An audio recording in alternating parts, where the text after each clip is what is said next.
Nous ne l'avons pas vue en public depuis janvier, mais la princesse a sauté sur l'occasion de montrer son soutien aux femmes lors d'un événement le 8 mars à Monaco.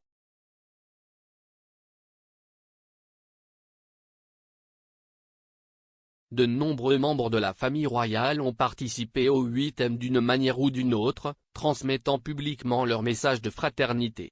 Cette date importante a également marqué le retour de Carolina de Monaco, toujours fidèle à Chanel dans son rendez-vous féministe à l'occasion de la Journée internationale de la femme à Monaco. La sœur du prince Albert a présidé la remise du prix Femme Leader Monaco à la ballerine et professeure de ballet belge à la retraite Bernice Copiter, 51 ans. Et il l'a fait peut-être en remplacement de sa sœur Estefania, qui est présidente d'honneur de cette association depuis 2018 et qui, cependant, n'était pas présente à l'événement. L'aînée des Grimaldi a une nouvelle fois démontré son soutien aux femmes et s'est montrée surtout émue et très affectueuse avec la gagnante, avec qui elle a fusionné dans une longue étreinte pour la féliciter de l'hommage. Carolina a sorti de sa garde-robe une veste en tweed aux touches métalliques de la collection 2017 de Chanel et l'a associée à un 2 pièces bordeaux et un sac matelassé de la maison française. Il y a peu de surprises dans ses tenues, car il est fidèle à la firme depuis des décennies. La princesse a été reçue avec un bouquet de fleurs à son arrivée à l'événement qui s'est déroulé à la Roseraie Princesse grâce en présence de plusieurs membres du ballet de Monte-Carlo ainsi que de personnalités de cette association.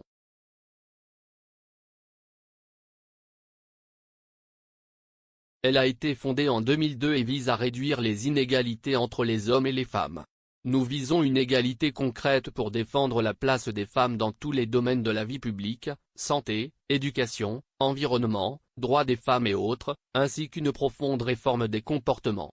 Nous entendons aussi transmettre les expériences des femmes de tous horizons à travers la reconnaissance de leurs capacités et favoriser la prise de conscience du rôle qu'elles jouent dans la société, explique-t-elle sur leur site officiel.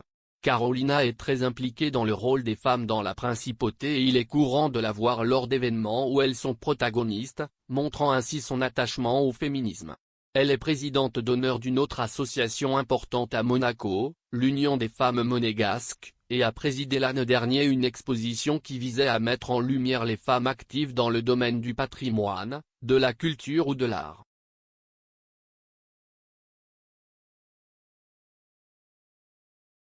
Outre sa présence publique dans des actes à caractère féministe, la princesse monégasque s'est également exprimée haut et fort sur le sujet dans certaines interviews. Je me souviens que ma mère m'avait dit de bonne foi, tu n'as pas besoin d'étudier. Je me souviens aussi d'un professeur d'université qui m'a dit avec une cruauté incroyable, vous prenez la place d'un étudiant digne de ce nom. Mais j'ai toujours voulu surmonter les obstacles. Je me suis toujours senti en concurrence avec les garçons. Je voulais faire mieux qu'eux, à l'école ou dans le sport. Cette compétition me hante depuis longtemps. À 20 ans, j'étais comme ça, a-t-il assuré il y a quelque temps. Et il n'a pas retenu sa langue en s'exprimant sur les violences de genre, je suis très préoccupé par les féminicides.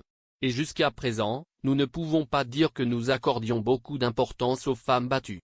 Elle aime préciser qu'elle ressemble physiquement à sa grand-mère paternelle, qu'elle admirait et qui est une référence car c'était une femme très libre. Elle était infirmière pendant la guerre. C'était totalement inclassable.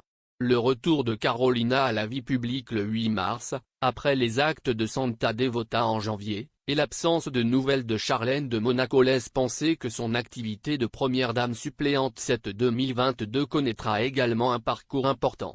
De même, elle continuera à être très attentive à ses jeunes neveux, les jumeaux Jacques et Gabriella, aidée par d'autres membres de la famille comme sa sœur Estefania ou ses enfants. Même s'il semble que l'épouse du prince Albert va beaucoup mieux et que sa convalescence progresse de manière satisfaisante, le chemin pour qu'elle reprenne ses activités institutionnelles sera encore long.